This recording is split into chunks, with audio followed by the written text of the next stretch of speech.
കേരളത്തിന് മുന്നിൽ കടൽക്കരുത്ത് കാട്ടാൻ നാവികസേനാ ദിനാഘോഷം വൈകിട്ട് തിരുവനന്തപുരത്ത് നടക്കാൻ പോവുകയാണ്. നാവികസേനയുടെ പടക്കപ്പലുകളും യുദ്ധവിമാനങ്ങളും ഒക്കെ തന്നെ സല്യൂട്ട് നൽകി രാഷ്ട്രപതി ദ്രൗപദി മുർമുവിനെ സ്വീകരിക്കും. ഇന്ത്യയുടെ അഭിമാനമായ വിമാനവാഹിനി INS വിക്രാന്ത് അഭ്യാസത്തിന്റെ ഭാഗമാകുന്നുണ്ട്. നമുക്ക് തത്സമയം വിവരങ്ങളിലേക്ക് പോകാം. പ്രശാന്ത് കൃഷ്ണയും B ബാലഗോപാലും ഇപ്പോൾ ചേരുകയാണ് തിരുവനന്തപുരത്ത് നിന്നും. ബാലു, ഇന്ത്യയെ സംബന്ധിച്ചുള്ള ഏറ്റവും അഭിമാന മുഹൂർത്തം, അതിന് സാക്ഷ്യം വഹിക്കുന്നത് കേരളമാണ്. എന്തൊക്കെ കാഴ്ചകൾ നമുക്ക് തത്സമയം കാണാൻ കഴിയും? വ്യോമാഭ്യാസമടക്കം തയ്യാറെടുപ്പുകൾ എങ്ങനെ?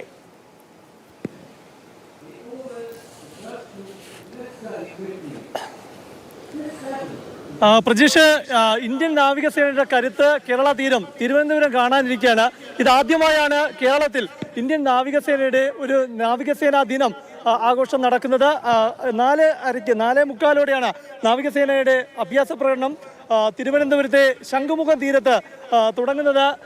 INS വിക്രാന്ത്, ഇന്ത്യ തദ്ദേശീയമായി വികസിപ്പിച്ച INS വിക്രാന്ത് അടക്കമുള്ള, അതായത് എയർക്രാഫ്റ്റ് ഷിപ്പ് കാരിയറാണ്, എയർക്രാഫ്റ്റ് ഷിപ്പ് അടക്കമുള്ള വലിയ സന്നാഹമാണ് തിരുവനന്തപുരത്തെ തീരത്തെത്തിയിരിക്കുന്നത്. ഇപ്പോൾ ഡൽഹിയിൽ നിന്ന് നമ്മുടെ പ്രതിനിധി ബാലഗോപാൽ കൂടി ഇവിടെ എത്തിയിട്ടുണ്ട്. ബാലഗോപാൽ ഇന്ന് ഈ നാവികസേനാ ദിനാഘോഷത്തിന്റെ ഭാഗമായി ഡൽഹിയിൽ നിന്നുള്ള ഈ ഡിഫൻസിന്റെ ടീമിന്റെ ഭാഗമായി, മീഡിയ ടീമിന്റെ ഭാഗമായി എത്തിയാണ്. അപ്പോൾ ബാലു, നമുക്ക് സന്തോഷമുള്ള ഒരു കാര്യം, തിരുവനന്തപുരത്ത് നിന്ന് ആദ്യമായാണല്ലേ നാവികസേനാ ദിനാഘോഷം കാണാൻ സാധിക്കും? അതെ, നമ്മുടെ നാട്ടിൽ ആദ്യമായിട്ട് ഒരു നാവികസേനാ ദിനാഘോഷം കാണാൻ വേണ്ടി കഴിയാണ്. നമുക്ക് അതിൻ്റെ വിശദാംശങ്ങളിലേക്ക് പോകാം. പക്ഷേ നമ്മളോടൊപ്പം ഇപ്പോൾ ഒരു അതിഥിയുണ്ട്. അതിഥി സൂരജ് സാറാണ്. സൂരജ് സാറ് കേന്ദ്ര പ്രതിരോധ മന്ത്രാലയത്തിലെ PRO ആണ്. സർ മലയാളിയാണ്. നമ്മുടെ നാട്ടിൽ ഇത് ആദ്യമായിട്ടാണ് നാവികസേനയുടെ ഒരു ദിനാഘോഷം നടക്കുന്നത്. എന്തൊക്കെ തയ്യാറെടുപ്പുകളാണ് ഇതിനോടകം ചെയ്തിട്ടുള്ളത്? ഇത് ആദ്യമായിട്ട് നടക്കുന്ന ഒരു നാവികസേന ദിനാഘോഷത്തിൻ്റെ ഭാഗമായിട്ട് നടക്കുന്ന ഒരു ഓപ്പറേഷണൽ ഡെമോൺസ്ട്രേഷൻ കേരളത്തിൽ വരുമ്പോൾ അതിൻ്റെ ഭാഗമായിട്ടുള്ള എല്ലാ സന്നാഹങ്ങളും ഇന്ത്യൻ നേവി ഇവിടെ നടത്തിയിട്ടുണ്ട്. എയർക്രാഫ്റ്റ് കാരിയർ അടക്കമുള്ള എല്ലാ സന്നാഹങ്ങളും ഇവിടെ ഒരുക്കിയിട്ടുണ്ട്. December 4 നമുക്കറിയാവുന്ന പോലെ നാവികസേനാ ദിനം വളരെ വിപുലമായ രീതിയിലാണ് രാജ്യം ആഘോഷിക്കുന്നത്. അതിൻ്റെ ഭാഗമായിട്ടാണ് ഇത് കണ്ടക്ട് ചെയ്യുന്നത്. അപ്പോൾ ഇത് 1971 നമ്മുടെ ഓപ്പറേഷൻ ട്രൈഡൻറ്റിൻ്റെ വിക്ടറി ഡേയുടെ ഓർമ്മയ്ക്കായിട്ടാണ് നമ്മൾ December 4 നമ്മൾ നാവികസേന ദിനം ആഘോഷിക്കുന്നത് തന്നെ.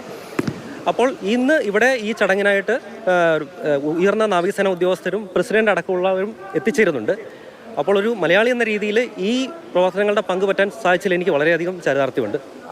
ഒരുപക്ഷെ ആദ്യമായിട്ടായിരിക്കും ഒരു മലയാളി ഇത്ര പ്രധാനപ്പെട്ട ഒരു നാവികസേനയുടെ ചടങ്ങിന് ഈ മാധ്യമ വിഭാഗത്തിനെ ക്രോഡീകരിക്കുന്നത്, അതിനെ കോർഡിനേറ്റ് ചെയ്യുന്നത് ഇത് ആദ്യമായിട്ടായിരിക്കും അല്ലേ?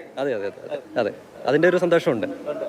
സാറേ, ഇന്നത്തെ ഈ ഒരു ചടങ്ങിൻ്റെ ഒരു പ്രത്യേകതകൾ സാറിന് പറയാവുന്നിടത്തോളം, കാരണം ഇതിൽ ഓപ്പറേഷണൽ സീക്രട്ട്നെസ്, ഒരു രഹസ്യാത്മകതയൊക്കെ ഉണ്ട്.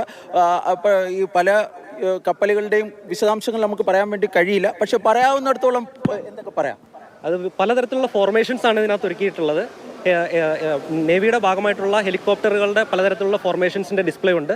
അതുകൂടാതെ തന്നെ സബ്മറൈൻസ് ഉണ്ട്. അതുപോലെ തന്നെ എയർക്രാഫ്റ്റ് കാരിയർ ഉണ്ട്. എയർക്രാഫ്റ്റ് കാരിയറിലെ ലാൻഡിങ്ങും ടേക്ക് ഓഫ് അടക്കമുള്ള കാര്യങ്ങൾ ഇവിടെ അവർ ചെയ്യുന്നുണ്ട്.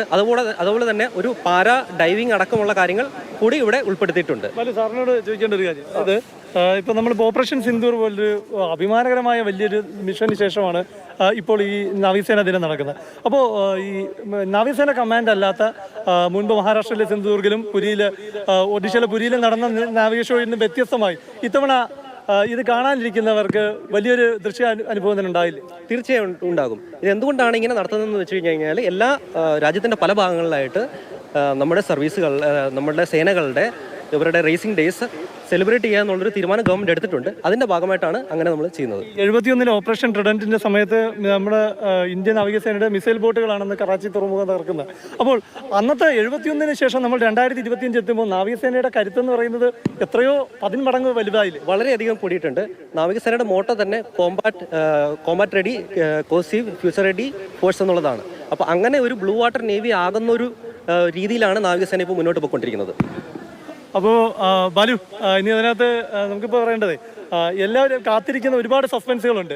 ഒരുപാട് സസ്പെൻസുകൾ ഉണ്ടെന്ന് പറയുമ്പോൾ, ഒരുപാട് സസ്പെൻസ് എന്ന് പറഞ്ഞു കഴിഞ്ഞാൽ ആദ്യം എന്ന് പറയുന്നത് രാഷ്ട്രപതി ദ്രൗപദി മുർമു ഈ വേദിയിൽ എത്തിക്കഴിയുമ്പോൾ നമ്മുടെ നാവികസേനയുടെ ഹെലികോപ്റ്ററുകൾ ഇവിടെ വന്ന് ഒരു സല്യൂട്ട്, അത് ഈ ഹെലികോപ്റ്ററിന്റെ മുൻഭാഗം തലകുനിച്ച രീതിയിലുള്ളൊരു സല്യൂട്ട് പ്രകടനം ഉണ്ടാവുന്നതാണ്. നമുക്ക് ഇതിന്റെ ഇതുമായി ബന്ധപ്പെട്ട ഒരു വിശദാംശങ്ങൾ എങ്ങനെ പ്രശാന്ത് പ്രത്യേകിച്ച് ഫുൾ ഡ്രസ് റിഹേഴ്സൽ കണ്ടത്? അതെ, ബാലു, പക്ഷേ മുഴുവൻ ഡ്രസ് റിഹേഴ്സൽ കാണാത്തതുകൊണ്ട് തന്നെ വലിയൊരു സസ്പെൻസ് ഉണ്ടാകും.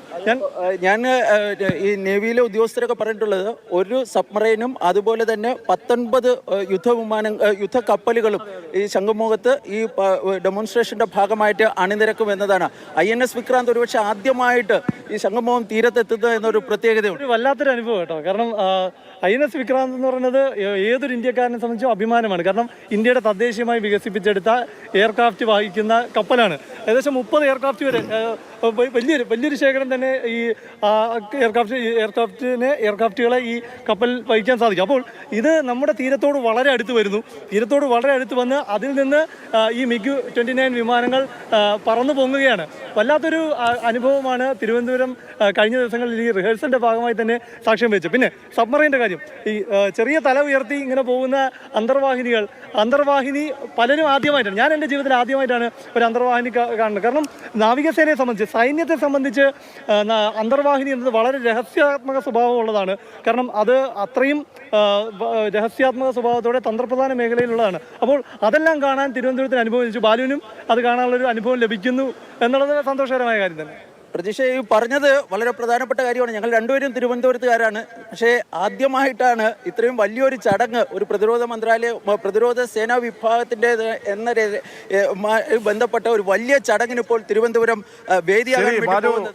പ്രശാന്ത് കൃഷ്ണ, തുടരുക. നമുക്ക് ഒരുപാട് കാഴ്ചകൾ ഇനി തത്സമയം കാഴ്ചകൾ കാണാൻ പോകുന്നു. അതിനു മുമ്പോട്ട് എന്തൊക്കെയാണ് നമ്മൾ കാണാൻ പോകുന്ന കാര്യങ്ങൾ, കൗതുക കാഴ്ചകൾ, രാജ്യത്തിൻ്റെ അഭിമാനമായിട്ടുള്ള വ്യോമസേനയുടെ എന്തൊക്കെ അഭിമാന സംവിധാനങ്ങൾ അണിനിരക്കും എന്നത് കൂടി നമുക്ക് അറിയാം.